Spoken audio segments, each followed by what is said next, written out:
10 নম্বর nut bolt, এগুলো cylinder fix করার জন্য কাজে লাগবে। সাথে দিয়েছি SS ফার্স্ট ক্লাম্প, অনেকে 2টা দেয়, আমরা 3টা দিয়ে দিই, এক্সট্রা একটা দিয়ে দিই, যেখানে ইউজ করবে লাগবে সেখানে ইউজ করবে, না প্রয়োজন না হলে রেখে দেবে, সমস্যা নেই। একটি লক, সাথে আছে আরও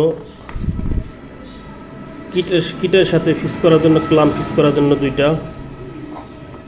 এই এখানে ক্লাম্প ফিক্স করার জন্য এরকম নাটবোল্ট প্রয়োজন হয়। এই নাটবোল্টগুলো পাওয়া যায় না, এগুলো আনকমন সাইজ, তো এর জন্য আপনার এলাকায় এগুলো পাবেন না। তো আমরা এগুলো দিয়ে দিই যেন আমাদের কাস্টমারের কষ্ট কম হয়, ঘুরতে না হয়। তো এই ছিল ভাইয়ের সেট আপ। আরেকটা মাল যাবে মেহেরপুর, তো ওটা প্যাকেজিং করব। 2টা মাল একসাথে কুরিয়ার দেওয়ার পরবর্তীতে আমি আপনাদেরকে কুরিয়ার স্লিপ অ্যাটাচ করে দেবো।